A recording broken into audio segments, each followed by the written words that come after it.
Wrestle. To contend by grappling with and striving to trip or throw an opponent down or off balance. Hi, I'm Chris Clow. I'm 33 years old, and I am a professional wrestler.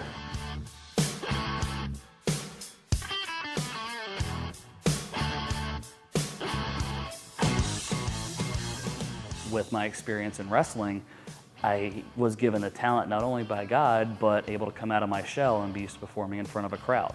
Steve had approached me one day after a sermon when I was talking to him. He knew that I was a wrestler. My wrestling persona is the Scottish Nightmare Chris Clow. And it just so happens that with Jingle Jam, they needed a rapping Scotsman.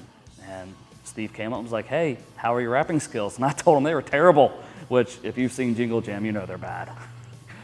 He said, great, that's what we need. And he gave me the idea, and I molded over, I prayed about it, and I figured what better way to use a talent that God gave me as a performer inside and outside of the ring to do it for him, center stage on Jingle Jam, and for everybody else there. Put some smile on some faces, be able to do it all in his name, and that's how I ended up with that position. And I'm very thankful that I took it because it was a lot of fun. I've been watching wrestling since I was a child. It's funny, my very first early memory I have is my dad sitting me down on the couch with him to watch All-American Wrestling Sunday at noon on USA Network. So I sit down and watch it. The first person I see is Hulk Hogan. I'm like, oh, instant. I'm amazed, I'm brought right in. And I see him, he's wrestling, he's a champion, he won the match, I'm hooked. And then all of a sudden I see Bret Hart towards the end of the show. He's a smaller guy compared to Hogan, but he could wrestle. And that's when I got the idea that wrestling may not be for such big guys. Little guys like myself have a chance. I wrestled in Maryland Championship Wrestling. I've had numerous titles up and down the East Coast. Every true wrestler understands three words clearly. Opponent, the opposition who intends to defeat you.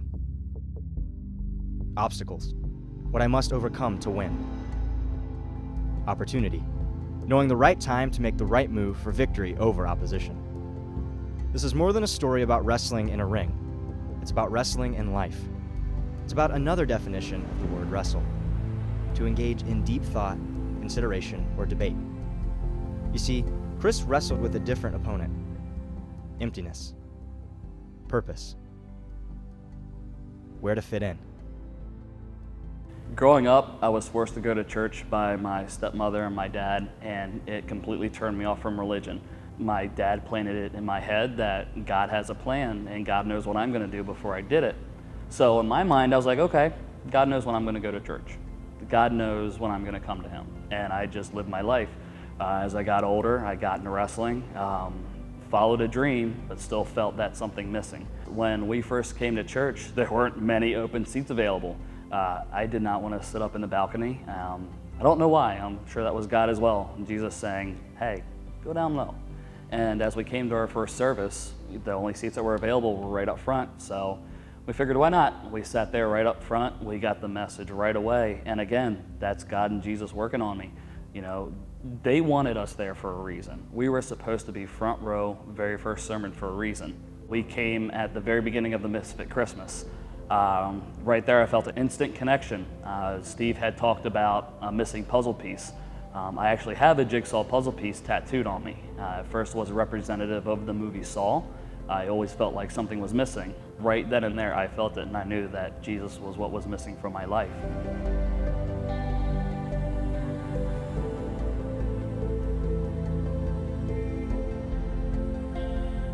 I went ahead and approached Steve afterwards, showed him my tattoo, and thanked him, and told him my story of what I felt that day. And we've been coming back ever since. The missing puzzle piece was a sermon. The missing puzzle piece is what I had tattooed. That missing feeling is what I had. And right there, that day is when it began to fill. I definitely feel full. I'm still learning on my spiritual journey. I still disappoint God daily, but his love forgives me, and I couldn't be more thankful for that. We could end this video here, but there's more to the story. What you may not know is that Chris had made peace with not achieving his wrestling dream. His focus became being a good husband and father, and most importantly, a follower of Jesus. And we know that's a wrestling match we all face. And as God so often provides, opportunity was about to knock. There is an opportunity. WWE Raw was just in Tampa, and SmackDown was just in Jacksonville. Recently, my brother actually got signed to WWE, and he is on SmackDown. Called my brother and said, hey, What do I need to do to give it a shot? Because I'd never done it in the 15 years I've been doing it. I opened my inbox one day at work and I saw an email from WWE inviting me to Raw and SmackDown in Tampa and Jacksonville.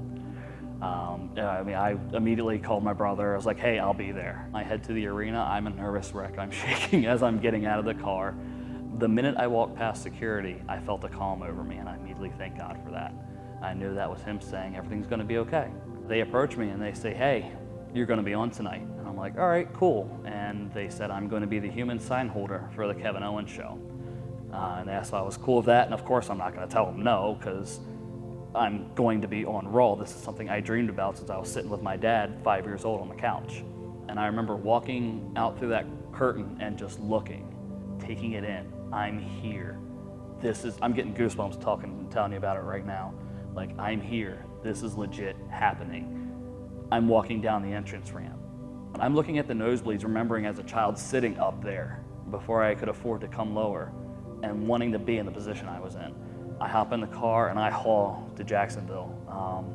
I get there about 2:30 in the morning, call my brother to wake him up. He comes down to the hotel lobby to get me. We hang out pretty much all night. We stayed up super late, just catching up and reminiscing and just talking about where our lives were at, how we went from, two snot-nosed punk kids wrestling in the hallways in school and doing the backyard wrestling, which don't do. Kids do not backyard wrestle. So the next day, SmackDown. That's live as well on USA Network, and they tell us, go ahead and get your gear on. You guys are going to get a tryout match. All the extras there got to get in the ring and have a tryout match, and we're like, oh, great, awesome. So now, not only was I in the ring during the show on Raw, but I get to get in the ring before doors open and actually wrestle.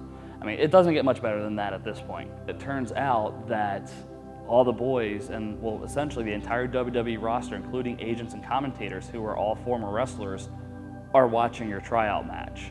So I'm freaking out at this point. I'm like, what do I do? What do I do? So I'm praying, I need to know what to do. I don't know what to do. We need to keep the match simple because it's only 5 minutes. And I kid you guys not, I got an idea put in my head that I never thought about.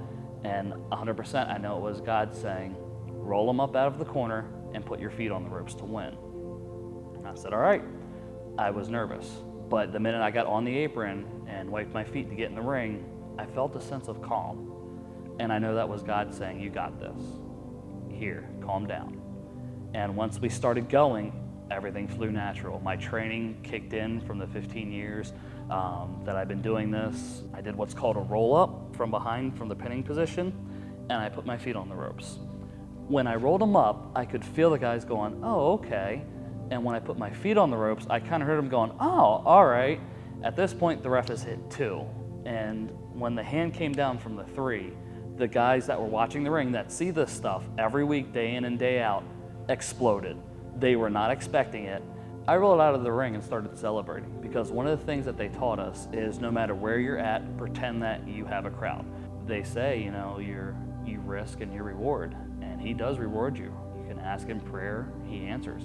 5 minutes before the match, God goes, here you go, do this. And it works. And that's a testament right there that you ask for guidance and he'll provide it. I didn't get this opportunity until I became a follower of Jesus.